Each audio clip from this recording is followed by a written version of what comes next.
Ryan বাবু ঘুম থেকে উঠে বলতেছে সন্ধ্যার দিকে আমি কিছু খাবো, তো ভাবলাম বা ফ্রিজে ফল আছে এগুলো তো এখন খাবে না, তো চা বানিয়ে দিই আর বাসায় হোমমেড বিস্কিট বানিয়ে দিই। এটা হলো হোমমেড বেকারি স্টাইলের নানখাটাই বিস্কুট। আপনারা ভিডিওটা না টেনে দেখবেন, তাহলে একদম প্রপারভাবে বাসায় বিস্কিট আর চা একসাথে বানাতে পারবেন। গরুর দুধের পারফেক্ট চা।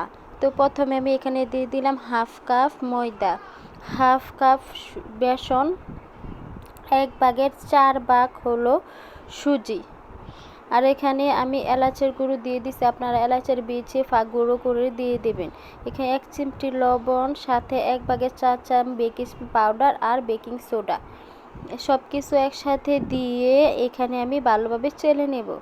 আপনারাও সব কিছু একসাথে চেলে নেবেন। আর এখানে বেসন অথবা সুজি না দিলেও সমস্যা নেই, আমি দিয়েছি একদম পারফেক্ট দানা দানা বিস্কুট, ক্রিস্পি হয় এই জন্যে। তো সব কিছু একসাথে চেলে রেখে দিয়ে এখানে দিয়ে দিলাম হাফ কাপ গুঁড়ো চিনি।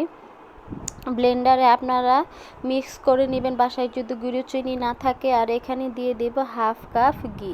এখানে আমি কিছু অংশ বাকি রেখে দিছি ঘি, যেন পরে লাগলে আমি লাস্টে দিয়ে দেব, হয় কি না। তো এখানে ঘি আর চিনি, গুঁড়ো চিনিটা একসাথে মিক্স করে নেব যতক্ষণ না সুন্দরভাবে লাম্পস তৈরি হয়, একদম পারফেক্ট চিনি আর ঘিটা মিশে যায়। তো এখানে বারবার হ্যান্ড উইক্স দিয়ে আপনারা মিক্স করবেন। আমার বাসায় হ্যান্ড মিক্সার ছিল, তো হ্যান্ড মিক্সার দিয়ে করি নাই, কারণ আপনাদেরকে হ্যান্ড উইক্স দিয়ে দেখাবো কিভাবে পারফেক্টলি আমি বিস্কুট তৈরি করতে পারছি। তো এখানে হ্যান্ড উইক্স দিয়ে আমি ভালোভাবে চিনির সাথে ঘিটা মিক্স করে নিয়ে তারপর শুকনো গুঁড়াগুলো একসাথে মিশিয়ে নেব। তো এইভাবে আপনারা শুকনো গুঁড়া আর ঘি আর চিনির মিশ্রণটার সাথে ভালোভাবে মেখে নিতে হবে। দেখেন আমি সুন্দরভাবে প্রপারভাবে মিক্স করে নিতেছি। আর এখানে মিক্স করার সময় আমার মনে হয়েছে যে অল্প পরিমাণ আমার ঘি দিতে হবে। তো এখানে আমি হাতে মেখে নিচ্ছি, মেখে নিয়ে তারপর আমি এখানে অল্প পরিমাণে ঘি দিয়ে আবারও মেখে নেব। আপনারাও হাতে মাখিয়ে দেখবেন, যদি ড্রাই হয় তাহলে আরও অল্প পরিমাণ ঘি দিয়ে দিবেন। আর এই ডোটা কিন্তু বেশি টাইটও হবে না, বেশি পানসে হবে না ডোটা। তো এখানে আমি একটা পাত্রে ঘি মেখে নিয়ে দিচ্ছি ব্রাশ দিয়ে। এখানে আমি 1 টেবিল চামচ মোল্টের চামিচ দিয়ে আমি সুন্দর করে শেপ এনে দেব। প্রত্যেকটা আমি এখানে 1 টেবিল চামচ দিয়ে মেপে আমি বিস্কুটটা তৈরি করে নেব।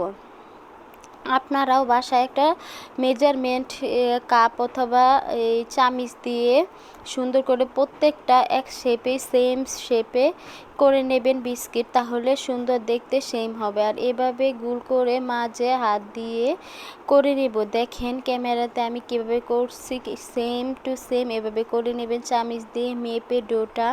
তারপর হাতে ভালোভাবে গোল করে মেখে নিয়ে শেপ করে নেবেন। প্রথমে হাতের 2 তালুর মাঝে রেখে গোল করে শেপ করে একটা আঙ্গুল দিয়ে চ্যাপটা করে রেখে বাদাম দিয়ে দিতে হবে। এখানে আপনি চীনা বাদাম, কাজু বাদাম, পেস্তা বাদাম, যে কোনো বাদাম দিয়ে আপনারা শেপ করে নিতে পারবেন বিস্কুটগুলো। তো একে আমি প্রত্যেকটা বিস্কুট এভাবে তৈরি করে নিয়েছি মেজারমেন্টে। তো এখানে আমি ট্রেতে রেখে দেবো। আর অবশ্যই আপনারা আরও দূরে দেবেন। আমারটা প্রায় লেগে গিয়েছিল, এত ফাঁকা দেওয়ার পরে আপনারা একটু দূরে দিবেন। আর এখানে আমি গ্যাস ওভেনে দিয়ে দিচ্ছি, কারণ আমার ওভেন ছিল ইলেকট্রিক ওভেন, তো আমি ইলেকট্রিক ওভেনে দিই না, আমি এখানে গ্যাস ওভেনে দিয়ে দিচ্ছি। আপনারা অবশ্যই চুলাতে করবেন, এই জন্য আমি গ্যাস ওভেনে দিয়েছি।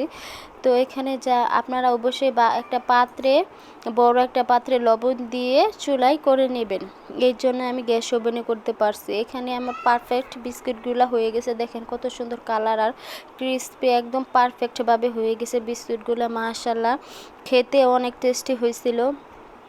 সবাই একদম পারফেক্ট এক বসায় চা দিয়ে বিস্কুটগুলো শেষ করে ফেলছে। এখন দেখাবো আমি পারফেক্ট চায়ের রেসিপি গরুর দুধের। এখানে গরুর দুধ দিয়ে ফুটিয়ে নেব। তো এখানে আমি গরুর দুধ ফুটিয়ে নিয়ে 3 টেবিল চামচ চার পাতি দিয়ে সুন্দর করে নেড়ে চেড়ে জাল দিয়ে দেব। এখানে মিনিমাম 5 মিনিট 4 থেকে 5 মিনিট জাল দিতে হবে ভালোভাবে, তাহলে দুধের আর চায়ের সুন্দর মিশ্রণ, একটা চায়ের সুন্দর একটা স্মেল আসে। এভাবে করতে হবে বেশ 4-5 মিনিট তো জাল দিতেই হবে, তাহলে কিন্তু পারফেক্ট চাটা আসবে। বাসায় এভাবে চাটা বানাবেন, ট্রাই করবেন, আর বিস্কুটের রেসিপিটাও ট্রাই করবেন, না টেনে ফুল ভিডিওটা দেখে স্টেপ বাই স্টেপ ফলো করবেন। আর বাচ্চাদের অবশ্যই হেলদি খাবার, হোমমেড খাবার দেওয়ার চেষ্টা করবেন। তো এই যে আমরা সবাই এখানে বসে চা আর বিস্কুট খাচ্ছি, আর এক বসায় এই বিস্কুট আর চা সব ফিনিশ হয়ে গেছে। আর এটা কিন্তু নান খাটাই বিস্কিট। এখানে আমার হাজব্যান্ড ভেঙে রিভিউ দিচ্ছে কেমন হয়েছে, তো ও খাইতেছে। আর ওর যদি কোনো জিনিস ভালো না লাগে ডিরেক্ট মুখের উপরে বলে দিবে কি রান্না করছো। তো ফার্স্ট টাইম ট্রাই করছে, আলহামদুলিল্লাহ অনেক অনেক টেস্টি হয়েছে।